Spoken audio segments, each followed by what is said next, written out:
Hey everybody, it's Jimmy, Bill, and Ange today. And so what we're talking about today is 2025. What's going to happen with the economy and how is it going to affect housing? So let me explain. You guys know like Party City. Let me give you guys some examples. Party City, Big Lots, 99-cent store, Bed Bath and Beyond, even restaurants. Red Lobster had to restructure. Everybody seems like they're in trouble, and every day a big, company, retailer or restaurant, is going under or in trouble, and a lot of people are kind of losing their jobs.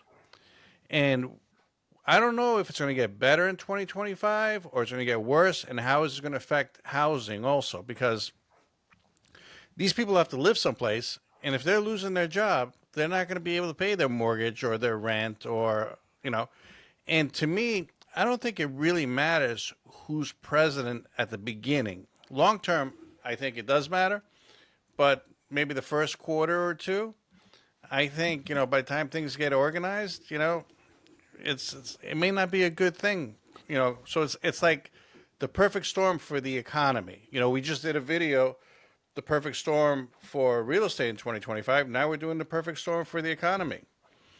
So that's what we're talking about today. All right, guys, let's start off with these brick and mortar stores, okay? And I got to talk about brick and mortar stores a lot because they're closing down because a lot of people are, doing e-commerce now.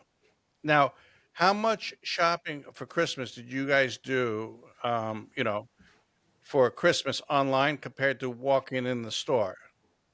Ange, Zero. zero in the store or zero online? Zero on both. Okay, that doesn't really help. It doesn't really.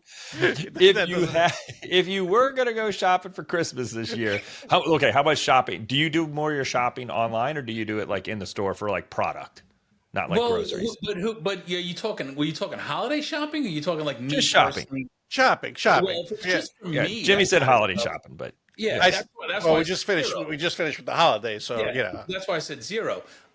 If it's just like me, like I'm buying, toothpaste, shampoo, that kind of stuff, it's I'd say it's probably 75% online because I just get stuff from Amazon because some of the products when I was in LA, all the products that I'm buying from Amazon, I used to buy in Whole Foods. So I'd physically always go into a store. Always. I didn't buy any products online. But mhm. now living here in Florida, I can't get certain, well, not certain, a lot of things I can't get. Like the toothpaste I use, shampoo that I use, shaving cream I use, razors that I use. I have to get it all through Amazon now. I mean, do you really? You guys really trust somebody doing your food shopping for you? Well, no, that I mean that Well, I well, see, I don't really food shop either. I'm like the French. I only get what I need for the day, which means I go to Subway and get a foot long, or I go to Burger King and I get a waffle. Bill, take over. oh my God. So no, I'd probably say 60-40 for shopping for both holiday and regular. I do a lot of shopping online and I do a lot of shopping in the stores. Where I live, I've got a lot of, places to shop. I've got a Sam's Club's not even 2 miles away from me. Costco's about four. And then I have three major malls, so I can pretty much get whatever I want. And I have the outlet, the Tampa Prime outlet, which has got a lot of good deals. In my specific area, but I do shop a ton on, Amazon and different things. And then you mentioned something about other people doing the shopping for you. Are you talking like Yeah, like grocery shopping? like going, like food shopping. Like you could order right now food from the grocery store and have it delivered to your house. Oh, Do you? like when you see the people, whether it's at like Like Instacart. Publix or Yeah, Instacart. That's Walmart, it. fill in the cart, for them. Yeah, it's Do called you guys Yeah, well, actually yeah. really? Instacart. You guys Mhm. trust somebody to pick out your meats, your vegetables? I don't trust anybody like that. Like when I'll be honest with you. Like I'm the person that if I'm buying a gallon of milk or something, I'm gonna pull the one out of the back. You know. Jimmy, we all know that you don't go shopping. I do. I do the Yeah, food it's a lot shopping. of Hey, shopping. since Tanya's busy with work and so much, and I have a little more free time, I do the food shopping. Every Yeah, Sunday, I go food shopping.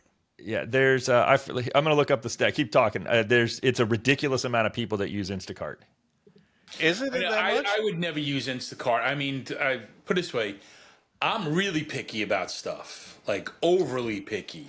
Then you guys are Like the unicorns. how you go to the back and take the gallon of milk. Yeah, that's me. Like, well, yeah, well, like I'll go to that same store that you just went through, and well, I don't drink milk, but say I was drinking orange juice. I would look at all the orange juices, and if I don't like the way they're even stacked, I will leave the store and go to another store. Really? Yeah, I'm whacked like that. And All right, So so here, because look, check you know, I did that when I was a 25 kid. million 25 million people use Instacart. in 2024. 25 million people used Instacart. 27%. But Use- that's actually not a lot. It's 27% of the country.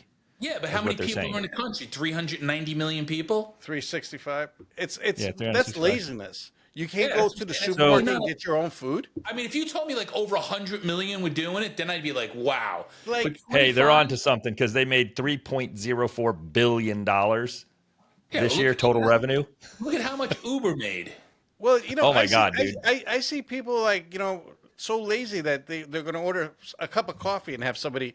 They'll pay extra. really, Like me, I would never pay $8 for a cup of coffee ever. No, but I could see like the like when you do because I'll go in when I'm in Publix I see like people doing the shopping and they got the carts and they're reading the list and throwing the stuff in. You'll see it in like a Walmart. Now I can understand it for like older people who can't really get out and get around, and they're doing it, which I mean that'll make their life a billion times easier. And if they're doing it through, say, Walmart, I think they're only paying like $49 for the year or something. It's like the Walmart club you join or the Sam's Club thing. And so, it comes with that. You just pick out what you want. So for older people, yes. But like back in LA, we have a thing called Pink Dot. And Pink Dot is a store that sells like everything you could possibly think of. You wanted a pack of because certain things in California are hard to get because they can't cross the Mason-Dixon line with things. For argument's sake, you can get Drake's, but you can't get Hostess. But if you go to Pink Dot, you can get Hostess. And so if you get the Hostess cupcakes, say a pack, if you go to a store around here, they're, I don't know, say they're $2. In LA, they're 10. And there are people who go to Pink Dot. I mean, you could look it up. And like they'll spend $70 a night in Pink Dot for a bag of Doritos, a pack of Hostess cupcakes, and a Snapple iced tea. That's that's Freaking just lazy laziness. they are. So let me ask you guys this question. Okay, Amazon. Okay, that's the gorilla in the room or the elephant in the room, whatever you guys call it. So You had it right the first time. Amazon. So Amazon. Do you think Amazon? It's fair for all these brick and mortar stores what Amazon is doing? I shop from Amazon probably every other day. I'm buying something. Not but Amazon is, you think it's too big for its bridges, and you think that Amazon is partially to blame for the hard time with all these places, like we were talking about, all these big retail stores.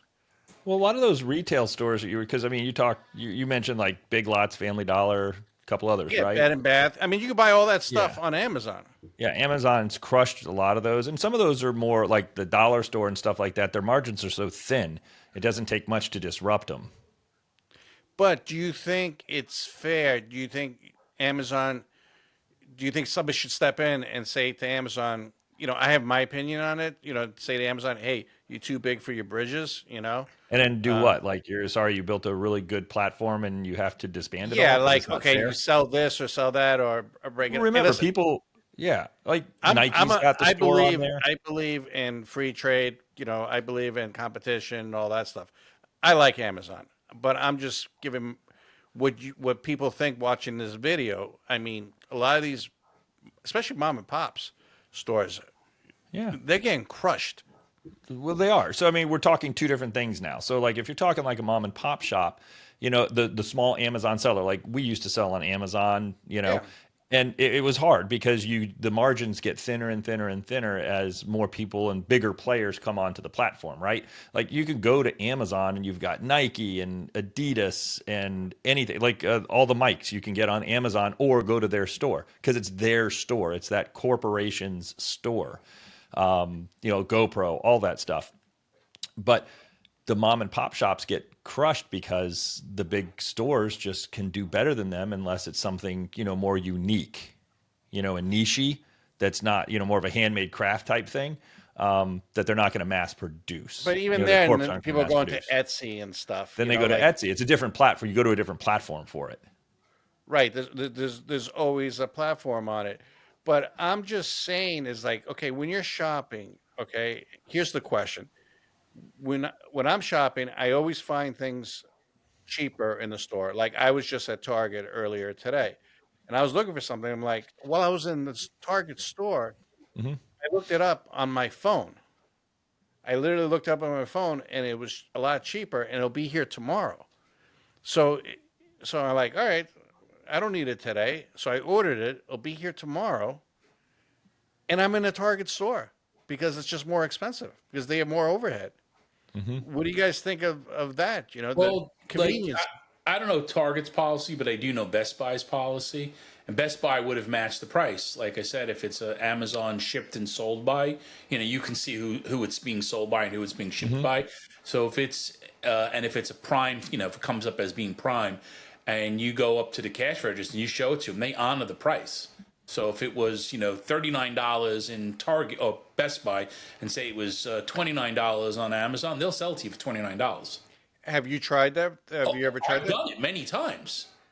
But it has to be like Amazon Basics. You're saying No, no, no, no. It just has to be a shipped and sold by Amazon. And what I mean by that is, like Amazon will acquire products. For argument's sake, like microphone, the Hmm. Rode podcaster mic.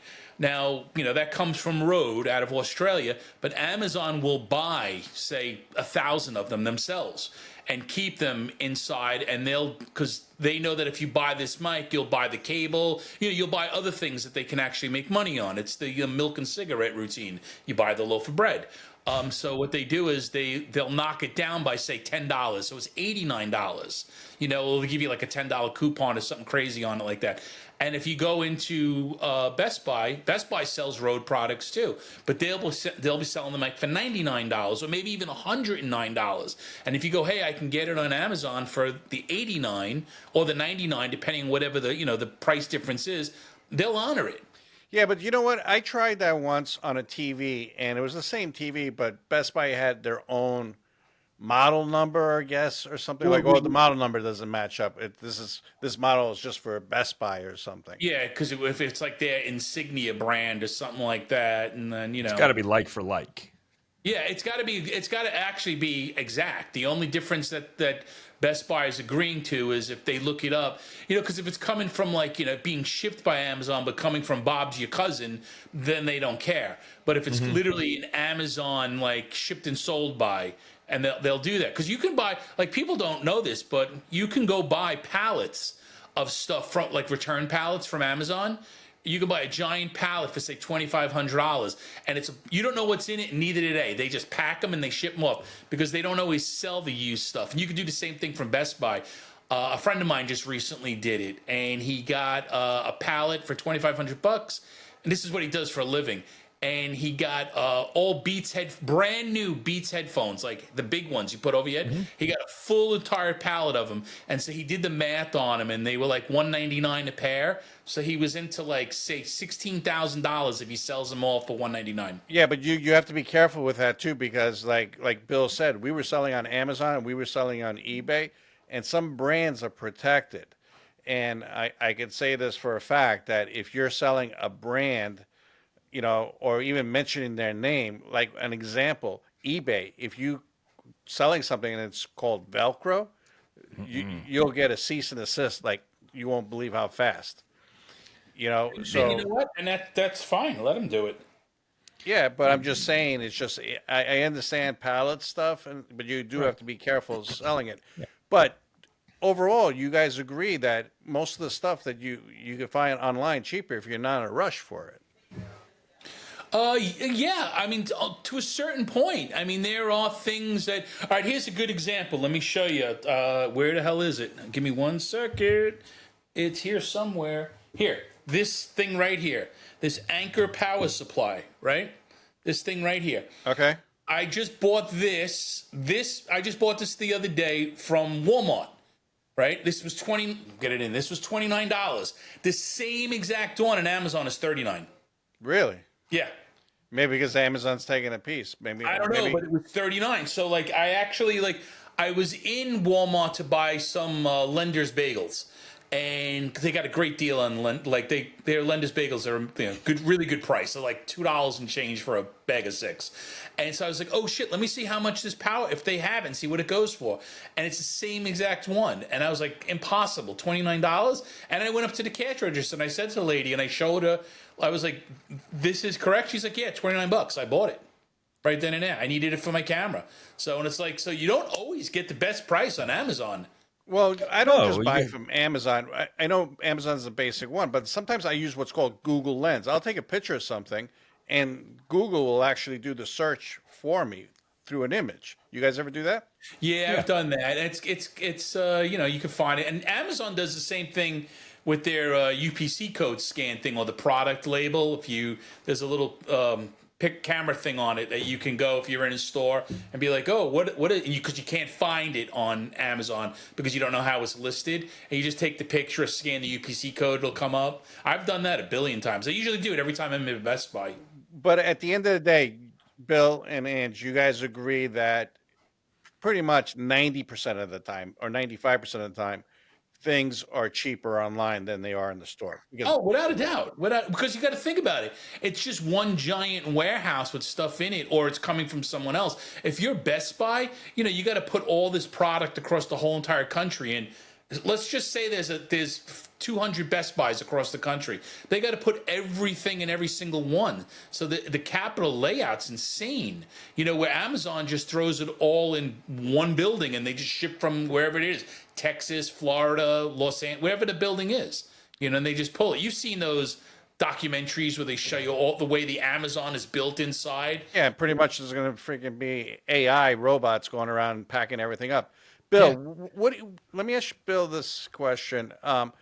Consumer, behavior, okay? Young people, like when I go to the mall, I see more older people walking around.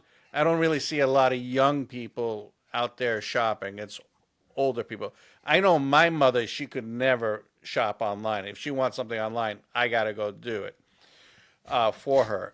And but what do you think with the younger generation getting older and us aging out? What do you think? You think what's going to be their behavior? Everything online, or you think they're going to just avoid stores other than like brick and mortars?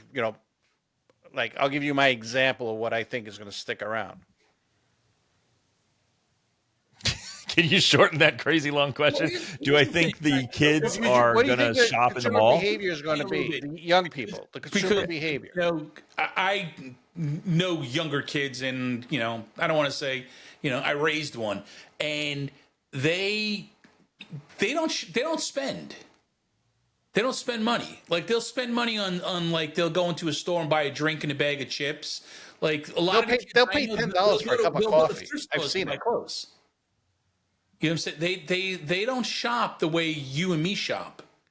But what do you think the consumer behavior is going to be 10 years from now, 15 years from now? More online or stores? With everything going like computers in the future, more things are going to be done by computer, which means online. Just everything. I mean, I have a feeling in the next 10 to 15 years, you won't even go in to see a doctor. It'll be all done through the resolution of the camera will get so good that they'll be able to see what's ever on your body, or you can describe it or whatever, and you're not even going to walk into a doctor's office anymore. Same thing's going to happen with lawyers. You're not going to have to conduct business in a law firm. It's because, for starters, the giant law libraries are going to vanish, and that's going to vanish just because of AI. Because all that information is going to be stored in a computer when you want to research for a case. just plug in what you need on a keyboard and it's going to come back. You're not Paralegals are going to wind up being out of jobs. Bill, what do you think? What's the future of brick and mortar stores and stuff like that?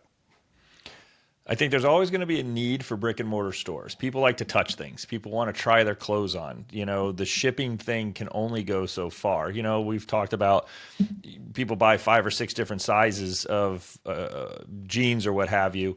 Let's just use Amazon as an example. There's plenty of other ones, but and then because they can return it, they have a pretty liberal return policy. Although that is changing, to kind of help squash those buy and return just because it's so simple.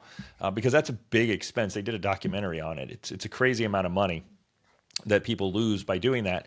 And if you think about it, like even when we did our store, remember it was sometimes like if there was something wrong with something, it was keep the product. I'll send you a new one because it's cheaper for me just to wash my hands of it. Amazon Don't send that thing back. Amazon will let you keep stuff too. Yeah, that's what we were selling on. Yeah. Actually, I bought a couple of tires, and not cheap tires, for my riding mower, and they sent me the wrong size. I got the correct size afterwards, but they didn't want those back. They said just get rid of them. I'm willing to send them back, but they said no. I had that happen with my robotic pool cleaner. It was $899. It's an Aiper is the name of the brand, AIPER. It's a great pool cleaner. Just something happened with the battery, like I don't know, just got weird. So it would charge, but it wouldn't kick into gear. And I had the insurance through Amazon, which is the Assurian, however you say it. Mm-hmm. And I called them up, and they literally Amazon refunded me the 800 and change plus the tax. And then they told me keep the item. I kept the item. I wound up buying a new one because I needed one. And then I actually took the pool cleaner to somebody that repairs pool cleaners. And the guy he knew the brand and everything. It was at Pinch Penny, if you know what that is, the pool place. And I brought it over to the guy that's my local Pinch Penny, and he opened it up, and he was like, "Oh, this gasket crapped out." And he goes, "Everything's fine. You just need the gasket because it was like water sensitive. It could tell there was moisture coming in, so it would turn itself off." And he just fixed it. He goes, "Here, it's brand new again." So I got a new one and a new repaired one. All right, so let me ask you guys this. So, like me personally, tell me if you agree. I think that furniture stores will always be around because people want to touch, like mattress stores are going to be around, clothing stores are going to be around, restaurants are going to be around. Anything. I still think that doctor's office in a sense still going to be around. I think those are kinds of brick and mortar stores that are going to be around because I don't know much more. I think a lot of the consumer product stuff, even when I go into Walmart a lot right now, when I go into Walmart, I have a hard time finding things that I do want. It's like their selection to me, I feel, is less and less. But if I go to walmart.com, I can find whatever I want. And in a lot of cases, I can get it delivered since I live near a drone Walmart. I can have it delivered to my house by drone if it's small enough within a couple of hours. What do you guys? It's not going to rain. It's not going to rain. I'm sure they're going to fix that technology soon. Yeah, look, let's talk about the drones for a second. So, Okay, let's go that sounds super cool and everything, but it can't put that product. That's the biggest product, and they've discussed this. This is a widely discussed topic with these companies like Walmart and their drone technology.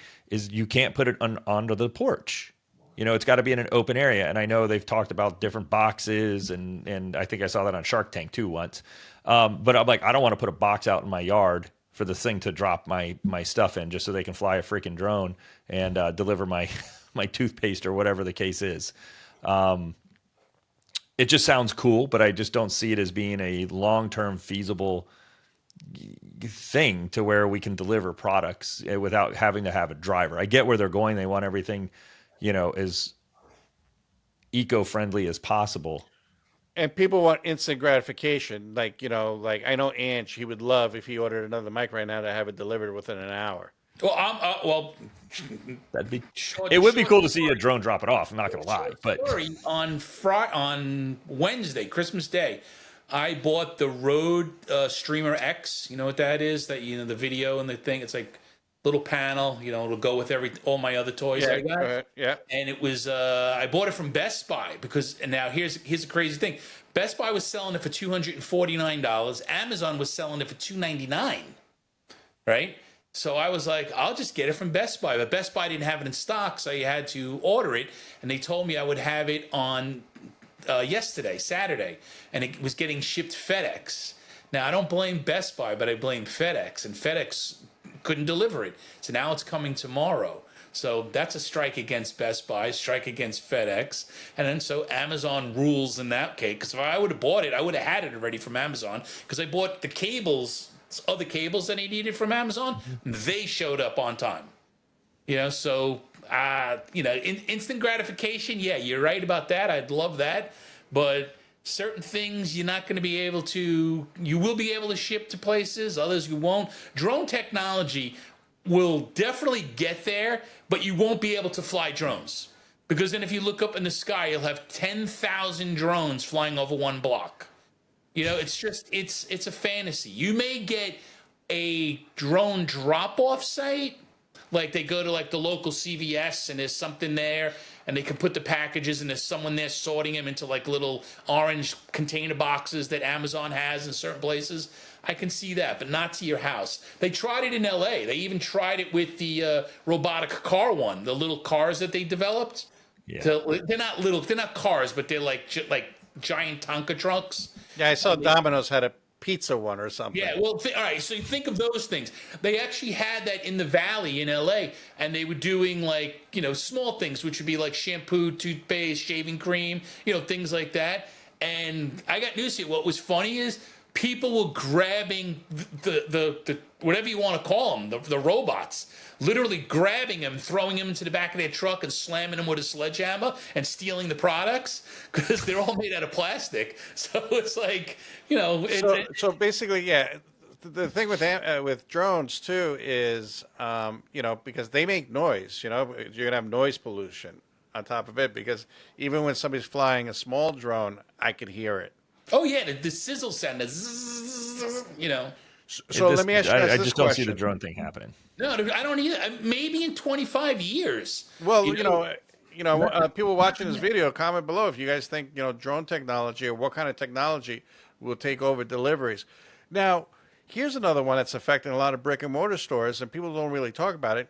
Everything's like a subscription service right now. Okay, before you would have to go to a store, buy a piece of software, we used to have Blockbusters back in the day that were brick and mortars. They were all over the place. Now they're gone. But now it's just like, it's not like you could buy Microsoft Office. Now it's a subscription. So they actually used to sell it in Best Buy, the software. Now everything is online. What do you guys think of subscription services? You think those are going to go away or those are going to still stay around and affect brick and mortar stores? Well, of course, subscriptions are going to stay around. They've got subscriptions for everything. I mean, you can do, Amazon subscriptions now for, your toilet paper, paper towels, the things that you commonly use. And if you know how much you're going to use, you can put it on autopilot. Like, hey, send me one case every 6 weeks and it'll ship you a case every 6 weeks, and they give you a little discount for doing that. And the more for the more you buy, of course. But if they're the same items that you're always going to use, then it kind of makes sense.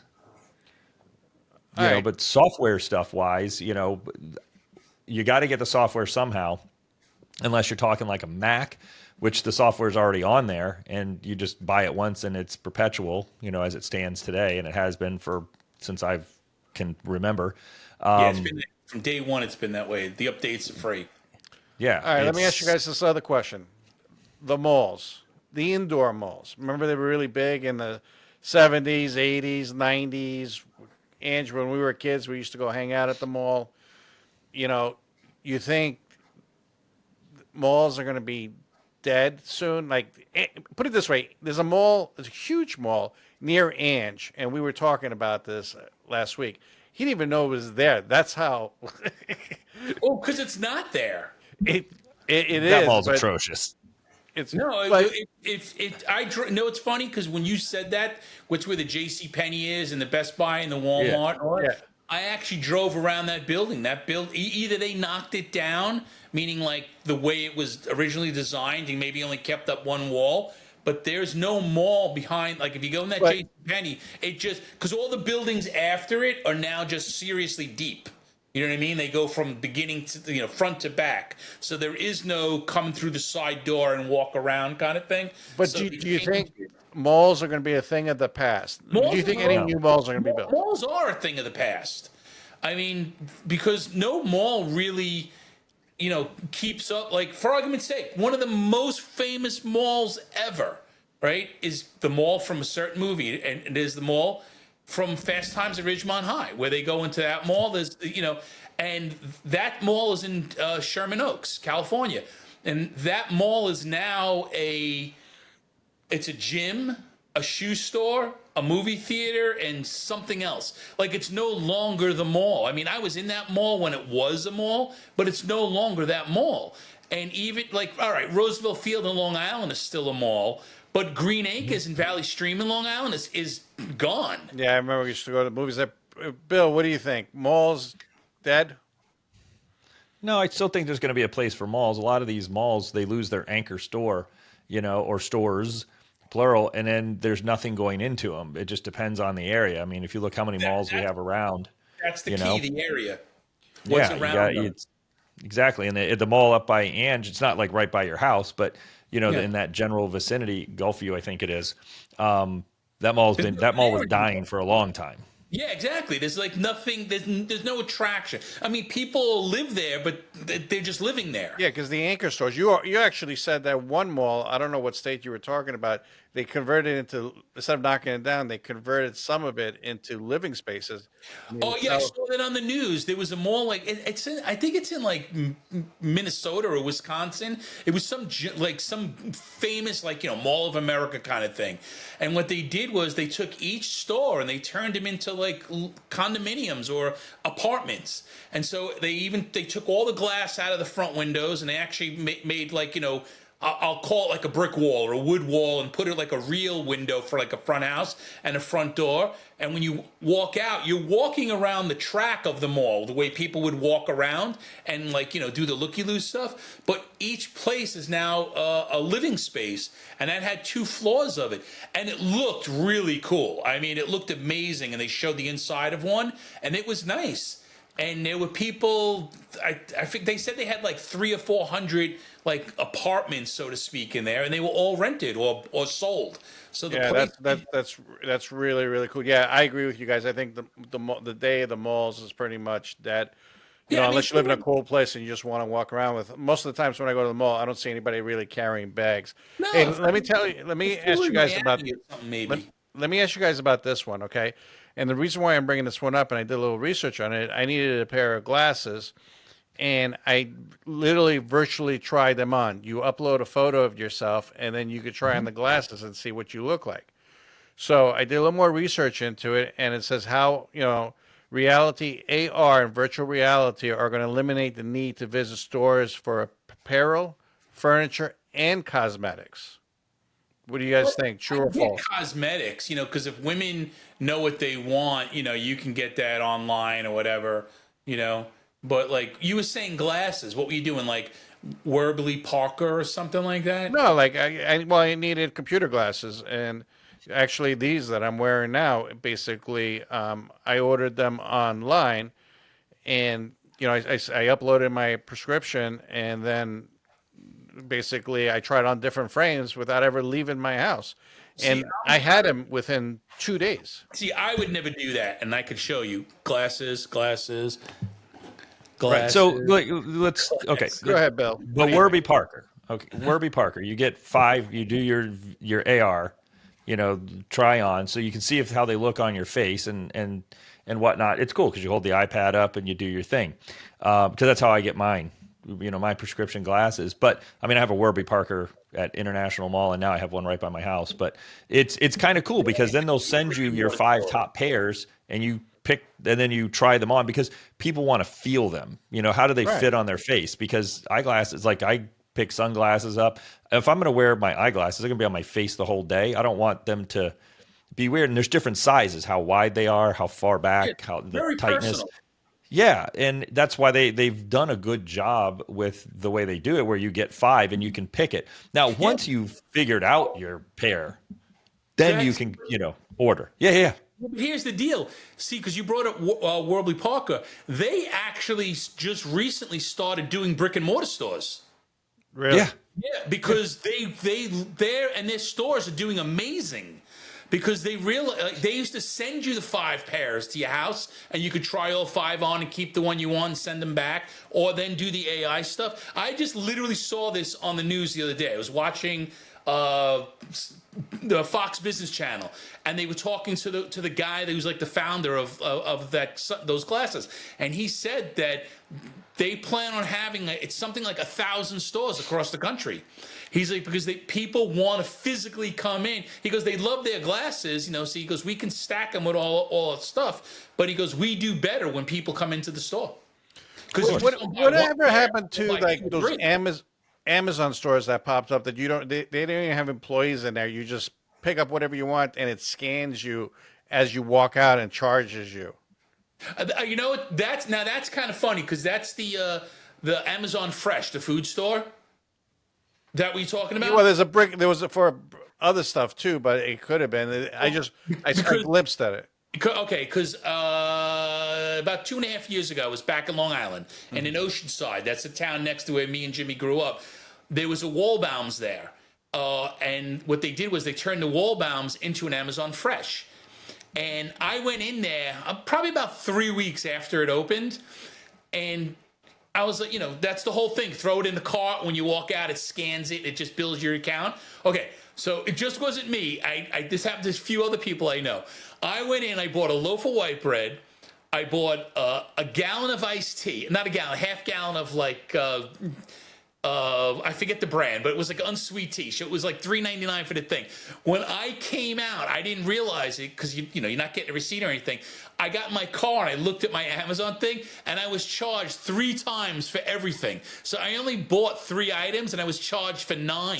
So did those stores fail? Those A lot of them have. So the one in Oceanside, from what I've been told, they got rid of the scanning, like where you can just walk in, take the products, walk out, and it scans. Now you have to go to a self-checkout and actually run it through yourself, like when you go to a Publix or a Target or whatever, because it didn't work and they couldn't figure it out. Bill, let me ask you. Bill asked this question. So you go to Walmart, your Publix, which is a supermarket, and mine has checkouts, but yours, when I went to Wesley Chapel, they had self checkout on a lot of them, and a lot of Walmarts have self checkout and everything. Do you think? And actually, when I was in my Walmart, there was literally a robot going down each aisle doing inventory. It was like a little robot actually going down there. It's But scanning. you sure it was an inventory robot or was it a security robot? I Because have no idea. It was looking at stuff, so I'm assuming it's like inventory. So, what do you think the AI and robotics, the effect it's going to have on brick and mortar stores? You're going to lose certain employees. So here, like to answer your question about like my Publix, we've got, I think it's 6 for a single row. We have, like left and right, we've got 6 registers versus 1 register, on meaning each side. self checkouts to Yeah, one 6. cash register. Yeah, one. Yep. And then you got one person manning those 6 stations to kind of watch them. And of course they have their cameras and stuff and they're watching those things. And then like if you go to fast food restaurants, a lot of times now you don't have a person actually taking your order. You hit the button, toot, toot, toot, and you go, or like a Wawa, things like that. Where I think things are going to go, it's like, oh, well, we're losing our jobs. And I don't disagree with that. We are. There's people that are going to not have jobs like that any longer, but that's also creating jobs in other avenues. Because there's going to have to be technicians to repair those things and fix those things and monitor those things, security professionals, all kinds of different stuff. I don't think it's going to kill brick and mortar. I think it makes it a little bit more efficient. Do you think they're going to start taxing, like California? I read that they wanted, because some burger joints were, creating these machines that could actually serve you your fries, cook the cheeseburgers, or whatever. Yeah, there's a few McDonald's in California that work like almost 100% robotic. Yeah, but now they're saying, you know what, we're going to tax these robots because Yeah. we're losing revenue. The state is because they're not getting the payroll taxes and all that kind of stuff. Next thing you what know, do they'll be taxing air. Yeah, so Well, I mean, well, look at these electric cars. They're not paying a gas tax because they're being plugged in, and everybody's talking about, well, we're going to monitor the electric cars and we're going to charge you per mile tax. now, see now that I understand that because supposedly that gasoline tax, that you pay when you buy a gallon of gas goes towards roads and bridges.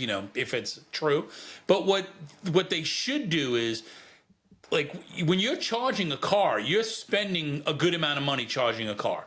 It's expensive to charge a car. And what they should have on the charger that's in your garage, that's what should be collecting, because that tax that you're paying is going to the electrical company. That should be a separate charger, and that tax, whatever that bill comes out to, should be going for the roads and the bridges. It may not equal gas yet at this point, and I don't know if it ever will. But instead of sending that money to the electric company, even though it is the electric company supplying electricity, make that tax, because it's not running your air conditioning or your heat or your, whatever. It's running your car. So that money should go towards that stuff. Yeah, And I mean, that makes sense. they're not breaking it down efficiently. And California actually tried to do what you just said, the tax, on the miles. And then exactly what I said, someone came up with it and said, no, take the tax from the chargers and apply it. And that's what they started doing. Because there's a shitload of chargers in LA. They're everywhere. What do you guys think about the global market now? Brick and mortar stores are going to be affected. Like me, I needed to order something, and I think I ordered it from, like, not Alibaba, but the other one that's you get it pretty fast. But it's coming from China, or it's coming from I believe it's China and stuff. You think that's going to affect a lot of brick and mortar stores, because you can still order stuff from all over the world and have it delivered to you if you're not in a rush. Well, what did you order that Yeah. had to come from China that couldn't come from Walmart, Costco, or Sam's Yeah. Club? I ordered a control board. It's a sensor stuff for something that I'm building Okay. for the flight simulator, and Okay. it's not something that's.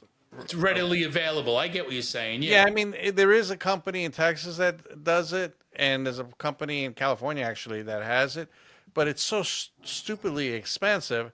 I got it for literally less than a quarter of the price with shipping overseas. But let me ask you this. Here's the only time, like, and I know this from dealing with stuff like that, because in the business I'm in, we're all about electronics. And we would get stuff just like you just did, that they would order online from some company in China, and then it would show up, and in 3 weeks the thing would break. Like, it wouldn't, and then we'd have to go to Texas and get it from the guy in Texas. Well, probably. Because it worked better.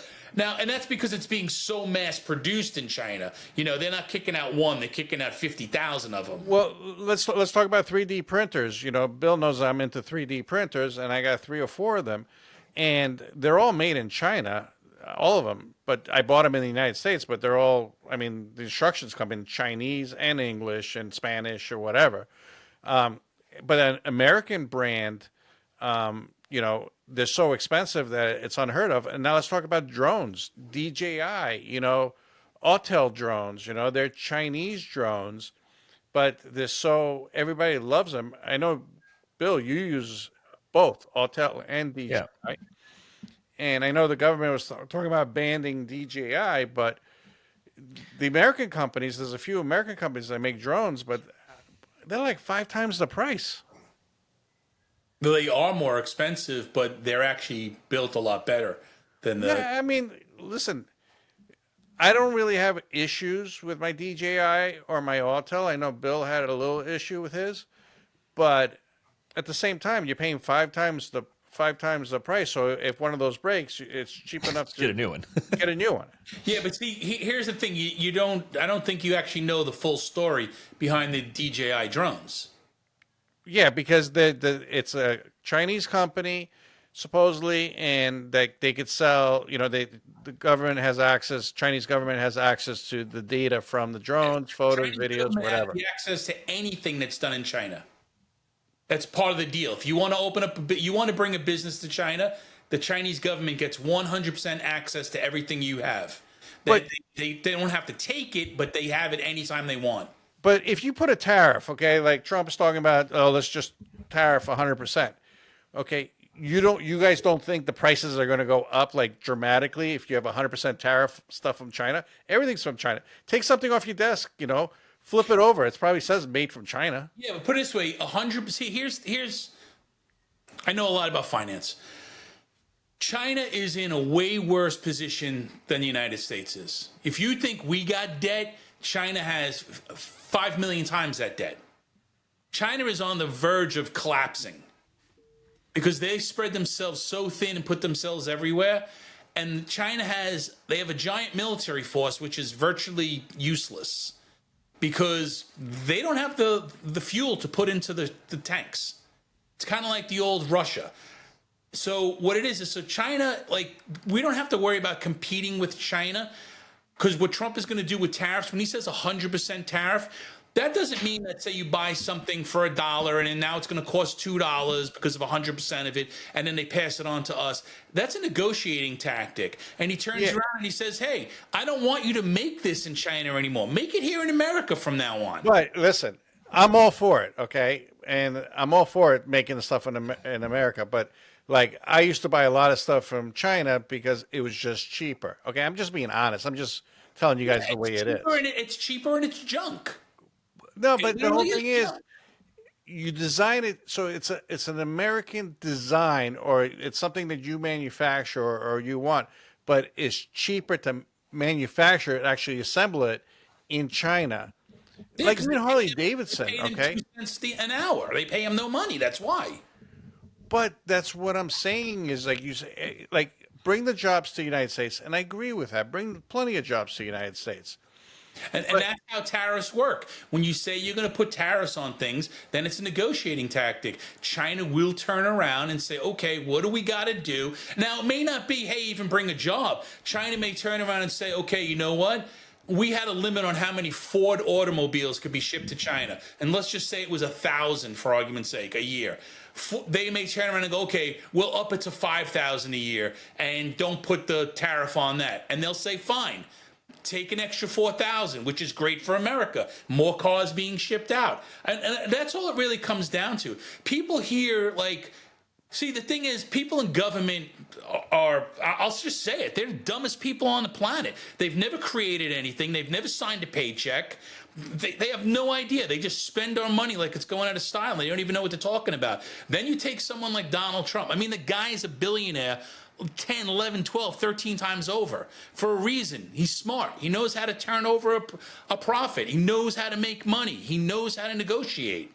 Right? So right, but I'm just saying. America's been giving everything away for the last 100 years. Listen, I agree with a lot of what you're saying, but right now is, and Bill, I want you to hone in on this. If we start doing tariffs really big with other countries, these brick and mortars, they buy this stuff from those countries. A lot of the brick and mortar places, clothing, electronics, even medicine. Our medicine comes from China. And it a lot won't of be it. much longer, though. Bill, what do you think? I'd love to see things here in the U.S. versus being manufactured, overseas, depending on where it's at, or at least a portion of it, because, go back, I don't even know how many years and years back, we had tariffs. That's how we did things. And then, that's how the economy grew. That's how the country was funded. And we need to get back to those things again. I think people in general sometimes hear the one word and then they focus on that one thing, and then the news perpetuates that and makes it sound like the world is ending over, if it's 100% tariff, that means, like to your example, the $1 thing is now going to be $2, and we're already in a bad economy and everything's going to crumble, and oh my God, it just doesn't work that way. I did research into it, and I understand before we had an income tax, everything was funded with tariffs or taxes. even the Revolutionary War, Boston Tea Right. Party, whatever. It was taxes. That it was on product. But I'm just saying that this video is about the fall of brick and mortar stores, like these big box stores. And I think that, like, if Ange, and I agree with Ange, like, everything should, if we can, build in the United States. But if we hurt the foreign investments too, these brick and mortar stores are really going to be in trouble. Then they should go out of business. But this way, nothing is a guarantee in life, right? If you wanted to go, like, remember bookstores? Remember how many bookstores there used to be? Yeah, and I love going to Barnes and bookstores. I Noble, love bookstores. bookstores in general. They vanished. You know what I'm saying? You can't, magazine stores, even newspapers, gone. Why? Because things have changed. There are things that just should not last forever. And I hate to say it, if you can't evolve with the times, then you go by the wayside. Well, And that- you're Ange. The problem you too with what you're saying is, and everybody who's watching this video, comment below. But when you say these big retail stores, box office, say like a Macy's or a J.C. Penney or big places, you're talking about employees. You're talking about people that work there, Americans that work there, and that's how they pay their mortgage. That's how they buy groceries. Them going out of business, saying, "Okay, just get rid of them," it affects the actual human behind it. That's what I'm saying. Yeah, and I get that, but you know what? You can't be the person that gets a job at Taco Bell, and that's going to be your career. You know what I'm saying? That's a stepping stone. If you're selling clothes in a Macy's, that's not a career. That's Well, if you're part-time maybe the job. salesperson, but a lot of retayees and That was where I was going. are going there just so they can make supplemental income, so they could pay their bills. So yes, they're humans, and if they go out of business, they don't have that store. Okay, and hang on. Remember, there's on these big corps, we tend to focus sometimes on the things we see, which is the salesperson at the front, the maintenance guy, the stock person, etc. But there's a whole company behind that company too. So just kind of taking that into perspective. But at the end of the day, brick and mortar, that's what we're here talking about. Right, brick and mortar. Brick and mortar stores will always be here in our lifetime. It's not going to go away. Maybe 100 years down the road, you're not going to have a store because you can click a button and then something gets printed in your house instantly. So let me ask you this question, Bill. Do you think Best Buy is going to be here 5 years from now? Probably, but they need to stock some things. There's some things that you just need now, and even tomorrow is probably not going to work. Because it's nice when I have a cable or something that breaks, and I'm like, crap, I really need a stinking cable. And for me to find a USB-C to USB-C cable is like pulling teeth. That's tough. But if you go to bestbuy.com, you'll find it right away. Well, yeah, of course, because it's online. I'll go to Amazon and get it, find it same day. In your warehouse. See, all that you can't get stuff anymore, that all started with COVID. COVID, right. Yeah, and when all these companies saw that, like, oh, you can't walk into a store, but you can get it online and then, drop the package off in front. So they stopped shipping to the stores. And now you can't use the excuse that, oh, we can't get it in stock, like you can't manufacture it. That excuse died 2 years ago.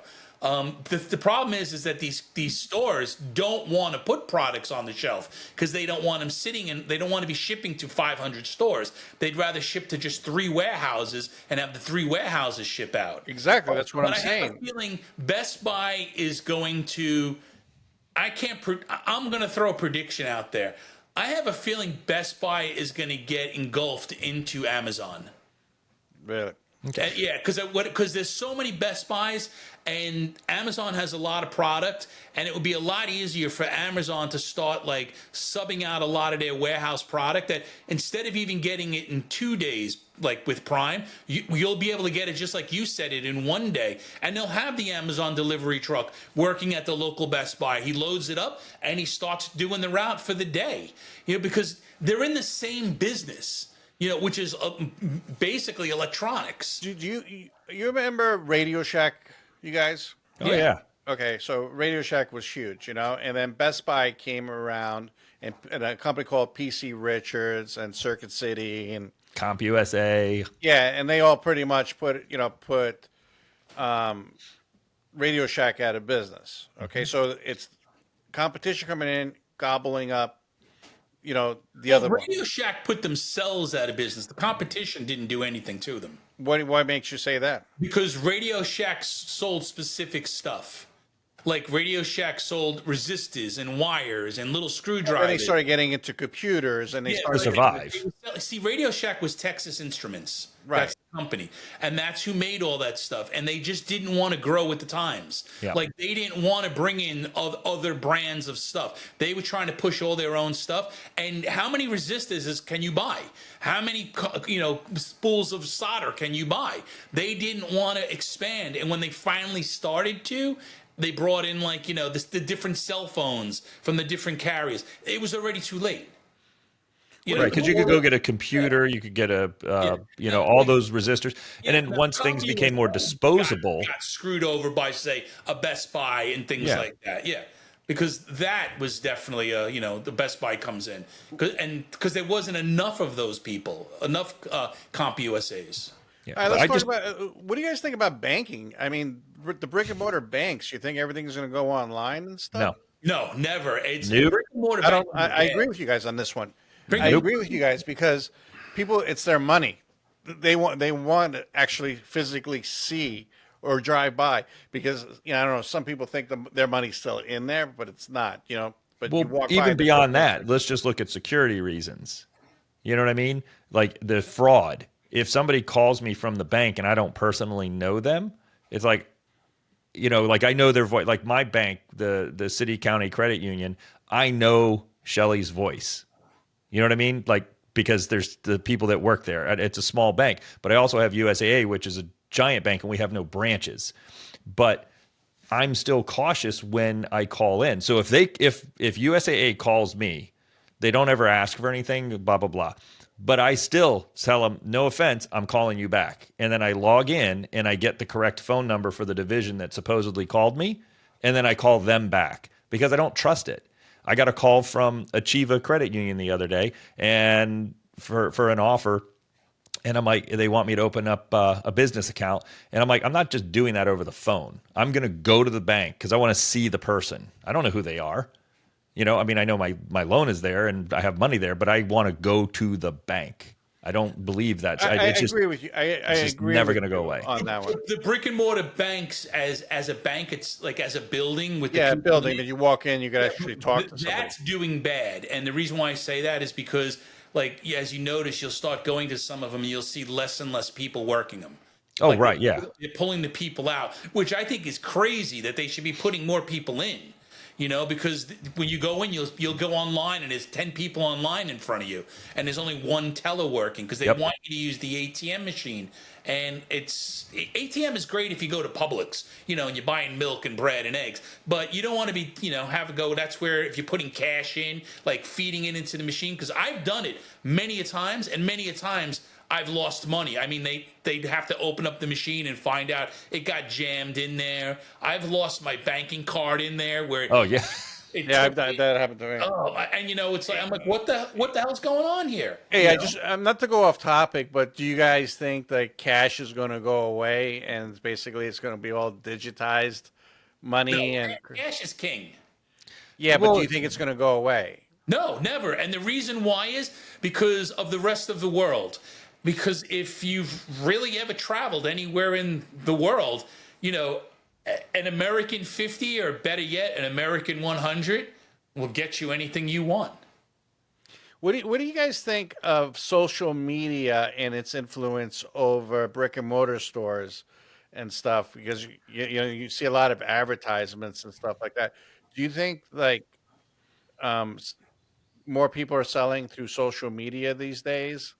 And so I don't trust that. When I see that, I'll get stuff say you're on Facebook and it's like the link to buy something and it's always that .bit or whatever that prefix is on the end. Bitly, BTLY. Yeah, I do not trust those at all. All right, listen, at the end of the day, I think there's always going to be brick and mortar stores. I think malls are dead, but I think there's going to be brick and mortar stores for clothing, for food, for restaurants, glasses, doctor's offices. But I think electronics, computers, TVs, even, I think that's going to go all because people go to when you want to buy something, even with you guys, I know for a fact, like when you want to buy a microphone or a computer or a monitor or something, you guys go right to YouTube and say, "Hey, give me the reviews on this particular product." Yeah. I think everyone does that at this rate. Right. And so that's basically, even though YouTube is it's a search platform. I mean, it's like social media in a sense. Yeah, but when there are certain things that, as crazy as it sounds, that you like, for argument's sake, Apple products. Apple has such it's like a religious experience that Apple stores will always exist because people will go to the Apple store to wait online to buy that phone, buy that computer, whatever it is that's Apple's got. They might not, when it comes to like say Android stuff, nobody really cares. But with Apple products, yeah, it matters. Like my 2 Apple computers here, even though I know everything about Apple and then some, I still went to the store to see them. Yeah. Which I didn't have to do. I could have just ordered it online and been done with it. No, I got in the car, I drove to the Apple store just to physically go, okay, that's definitely what I want. So at the Look, end of the I day, went and picked up Jimmy's Mac because he wouldn't go. And I'm like, you want me to go to the Apple store? Fine. I'll drive to the Apple store Yeah. because it's fun. That's one store. I mean, there are just certain things like, certain outlet stores will always do good, like the Nike outlet store. You know what I'm saying? Those places will, or a Skechers outlet store, those will do good. But and I can't say what is it? The not Bed Bath, what's the one that sells the candles? The scented candles. Yankee Body Candles. Shop? Is it the Body Shop? Or Bath and Body Works. Yeah, Bath and Body Works. Yeah. Like those are hit or miss. I know a lot of them that do really well, and then some have closed down just because of the location. So that's got to be location driven because you can't Yeah. smell something over the internet. Yeah. No, And at the end of the day, with all of this, we have to remember humans are social people. We're social creatures and we want to be around other people despite, the whole weirdness of COVID and all that other crazy stuff that everybody keeps bringing back up. But at the end of the day, we do like to get out and we do like to go see people and we want to touch and feel things. And not everything is a sterile order that comes to your house. You throw it on and then you return it. it's funny you say that because I was driving down my block and there was 5 kids. Well, I'd say about 13 to 16 years old. They're kids. And there were 5 kids, and all 5 of them were standing pretty much in a circle, but they're all looking at their phones. Okay, so when you say, "Oh, they want to be social," But that's their social that's social because they're playing a game. No, I don't know if together. they're playing. They just all seem like they're just like doing something different on their phones. And I was laughing when they're not talking to each other. I grew up, there was no cell phones or anything. But that's where the times change, right? Evolution, though. So it's just social is different depending on the generation. If you go to a room and a buddy of mine and I were talking about this at a meeting, this is years ago, but you look at the older generation, our group, we stood around with our hands in our pockets and we were chit-chatting, right? Because that was kind of like a show. And there was 5 or 6 of us just sitting around talking. Then there was the younger group. They were in their early 20s. They're sitting at the table in a group, but they were kind of on their phones, and then they would interact a little bit, but not as much, or they would search for something, and then they would interact about what they searched for and talk about that. And it would move had a on. better upbringing? Us without cell phones. Well, I don't think it has to do with being a better upbringing. No, social wise, like now, when you wanted to ask a girl for a date, you had to actually. No, now walk you got to to her. text. Now they text. Or you want to break somebody up. What do? They text somebody now? Yeah, they do. They break up over text. But you see, we came from a generation that was analog to digital. Yeah. So we got the best of both worlds. So you understood, the dial-up phone or drop the needle on the vinyl record. Yeah. Things like that. And, we could go out on a Friday night or a Saturday night, leave your house and you not texting anyone or calling anyone, even though, you could call, but you knew where everyone would be. Exactly. Right. And you didn't have to go like, where are you? And then not, get kind of like, as they say, ghosted. No one's getting back to you. You could show up on whatever the street corner was and there they all were. They don't have that. But then again, they don't even have what can I say? The imagination to actually go and do things. Like they're sitting in their their house playing, video games all day long, or texting or looking at stuff like they really don't do. We were very adventurous. We would take off for hours on end. The parents wouldn't even know where we were, or they would know, and but couldn't even get in contact with you. But everything was always okay at the end of the day. But today these kids, I mean, granted, the times have changed. You don't want your 13-year-old girl hanging out on a street corner with maybe another 13-year-old girl, because there's some freaking psycho out there, who's going to either kill them or kidnap them. But when we were growing up, we didn't think like that. Parents didn't even think like that. People, even the crazies, didn't think like that. I mean, it happened, but it happened very, very few and in between. All right, let's bring this back to brick and mortar. Okay, I have another one that I have a question for you guys. All right, so car dealerships. Okay, the reason why I bring it up is, Bill, actually, you just bought a vehicle, but when you can buy cars online without even. I was going to bring this up earlier when you talked about shopping. Carvana. Carvana, yeah. Do you think that car dealerships are going to go away in the future? No. I don't care what anybody. Carvana is not that greatest of a thing. There's a few of them, but they're not taking off. Carvana, it does well, right? It doesn't do that good. They got in trouble. There was a few other ones that got in trouble. But now it's CarMax, but they have their own stores and stuff. CarMax has been around for a long time, but CarMax is also integrated into dealerships.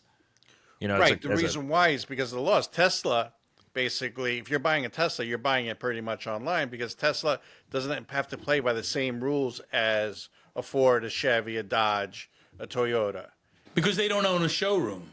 They don't. No, it's because of the technology. No, it's the fact that they don't have a dealership. They only have a showroom. Right. Tesla is more of a technology company. That's why they aren't affected by the same rules as a Chevy and a Ford and a Dodge and all them. That, Ford can't sell you a vehicle directly. Chevy can't sell you a vehicle directly, or Dodge, but Tesla could. Do you think that Tesla is going to be the wave of the future when it comes to buying a car?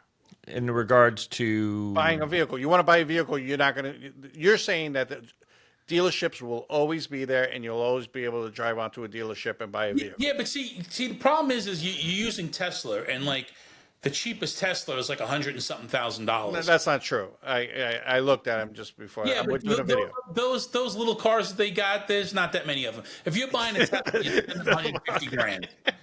Yeah, and stop talking about Tesla. I just looked at it. They're not $100,000. You go buy. I have one. I know what it goes for. You turn around and you're looking at the other dealerships. You're buying like a Nissan Sentra. You're talking about a car that goes for $24,000, or like my Kia Soul that I have that's $24,000. You know what I'm saying? Those will always be in dealerships. But when you're looking at a Tesla, it's kind of like buying a Ferrari.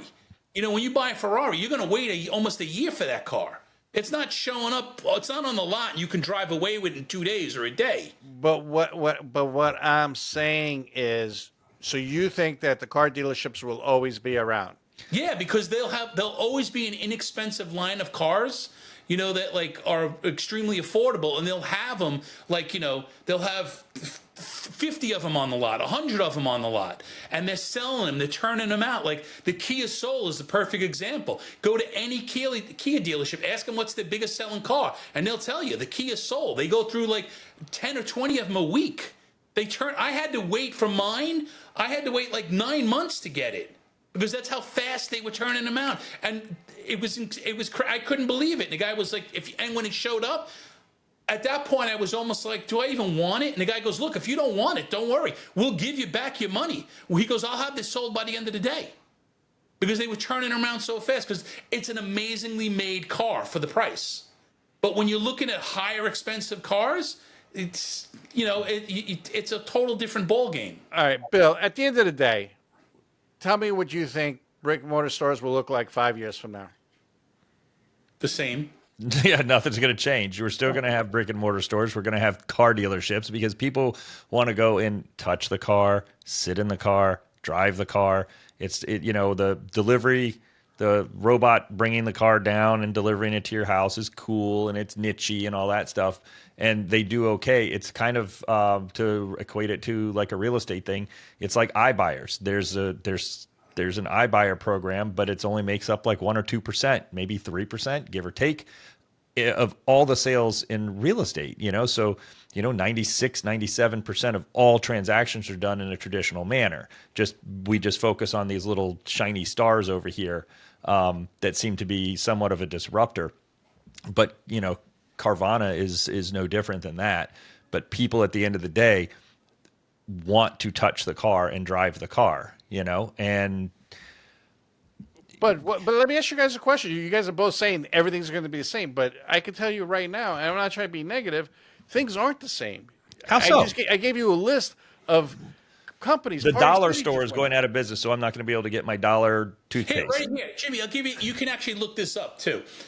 We've had more of a change, right, between the years of say 1937 and 2000 and maybe or 1999. It was more of a change in the world between say 2000 and 2024. Do you know why? Well, put it this way. I know why. Okay, go ahead. Tell us why. Because of transportation. No, Right. it's not. More things were in, like, for argument's sake, penicillin was invented in 1930 something, but really not used until like 1941, right? And so, like, but since then, like, we haven't had that dramatic of a change. What I'm trying to say is, like, between those years, we went farther in the world in those specific years than we have from 2000 to 2024. So from 2000 to 2024, not much has changed. There hasn't been a major shift in anything, really. Everything has pretty much been slow and steady. But between 37, 39, and 1999, massive change. Well, I'm just saying things, I'm just disagreeing with both of you because, places like Party City, Big Lots, 99-cent store, Yeah, Bed and Bath. think about it. Think about Party City, though. Think about what they were actually selling. But they were around for years. It doesn't decades. matter if you're around 5,000 years. Think about what they were selling. They were selling balloons. They were selling some candy. Right. Party stuff, which you can pretty much get anywhere. Right. You get it at Walmart and you get it online. So people that are having parties are buying it from Amazon and having it delivered to their house. But you can get it at Publix if you want. You can get it at Publix Walmart. to get my balloon. Yeah, they were selling something that was like so. It was such a niche. They was so narrowed down. Okay, their balloons were a little different because they had different balloons hanging. But how many of those balloons were they selling a day? Of the giant dragon or the flame or whatever. Not enough to stay alive. So you guys, at the end of the day, you guys are sticking to your guns that nothing's going to change. Everything's going to be the same 5 years from now. In the next 15. No, hold on. Let's stop. Let's focus back on what we were talking about here. Okay. Family Dollar, 677 stores closed in 2024. According to whatever this who's this article by. Okay, CVS Health, which that's a whole different topic that we don't really want to. This is CBS News, right? They just put this out. Big Lots, Rue 21, Rite Aid, 99-cent stores, American Freight, 353 stores. LL Flooring, 213 stores. 213 stores for LL Flooring is not going to crush the entire company. They're just closing in locations and in markets that aren't doing very well. Family Dollar, their margin, what, you buy it for $1? I mean, come on. This is what I'm talking about. They sell is junk anyway. Exactly. My dollar toothpaste, I used to get paper and some weird things there, but they're small quantities of things that you could go quick grab. My little notepads that I always use, Jimmy, you know what I'm talking about. But yeah, no, I know what you're saying. Are all malls, just because Gulfview Square Mall is closing, that doesn't mean that all malls in the entire country are going to close. It's about where they're at in the market. I don't know of any malls, and I did a search, and I might be wrong, but not outdoor malls, yes, but indoor malls. I don't know of any that are being built in the last 10 years or going to be built. I wouldn't build a mall today. I mean, I don't care if it was in like the best part of Miami. I wouldn't put it up just for the footprint. How much you're laying out, how much you got to, to recoup it back is going to take you 2 lifetimes. It's right. crazy. Malls are huge. Malls are a big suck on an economy, but you have to also look at how many places are developing right now. Like really, when A you lot. start thinking about it, there's a lot of development. But to the point, look how long it took to get a mall, the first mall out here towards the Wesley Chapel area, the east side of Pasco County. That took a really long time. And in Pasco County gets to the point where you need an anchor. So they brought in the stores, and they didn't start huge. They started small, and then that mall has expanded and grown and grown and grown, and Well, then now that's not there's even. Wiregrass and I so never on. even been to that mall, but it's an outdoor mall. It's not like a mall, Are you right? talking about But the it's one that's still by it's a Costco? Are you talking about that one, the one near the Costco, The Bill? outlets. yeah, yep, Yeah, I mean that place is amazing. it's I mean, huge. it is the mall. The only thing it doesn't have is as you're walking around, like you're not 100% covered. That's really the Right. difference.